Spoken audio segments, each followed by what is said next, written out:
I am woman, I am fearless, I am sexy, I'm divine, I'm unbeatable, I'm creative, honey, you can get in line. Hello there, my name is Pel Motlhabane. Welcome. If you're new here, you're very much welcome. Feel free to like and to comment and also hit that subscribe button. That is very much appreciated. If you're an existing subscriber, thank you very much for sticking with us. You're very much appreciated. Now, getting back to the matters of justice for Senzo. You know, the recent recalling of Warrant Officer Mosia back to the stand, it had me thinking about what it means to have integrity in the workplace. And not just at the workplace, integrity overall. Are you someone that can be trusted? Are you someone who means what they say and say what they mean? Are you responsible? Are you diligent in your actions and your words? And this one is very key because usually if what you say and what you do don't align and it becomes your reputation, you just can't be trusted.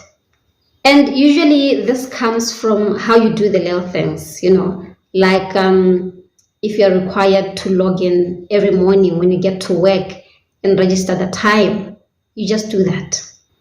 And if you have to arrive late to work for whatever reason, your logbook reflects the same thing. You don't feel the need to amend the time. When you say yes to doing something, you just do it. And if you can't, you communicate.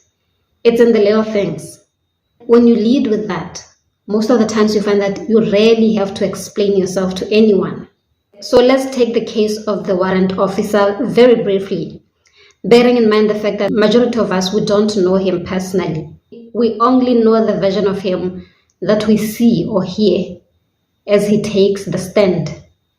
He had already been called to the stand before, some time ago, and he had given his testimony.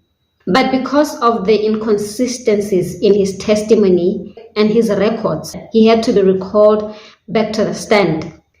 His pocketbook, instead of saving him by confirming some of the things that he had said to the court, it just seemed to have become an added layer of problems for him because what he had recorded went against some of the things that he had said to the court. If you recall, he had initially told the court that on the second day of going to the Meyiwa crime scene, he arrived there at 6 in the morning. But the register showed that he only arrived shortly after 10 in the morning. Then on all the cases that he had said he went to after he attended the Meyiwa crime scene, there was no record of those in the register.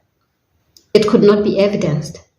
Then the photo album that he brought to the court, it only showed 8 photos of the crime scene, but it later appeared that he had taken way more than 8 photos, which he did not include into the evidence that he submitted to the court.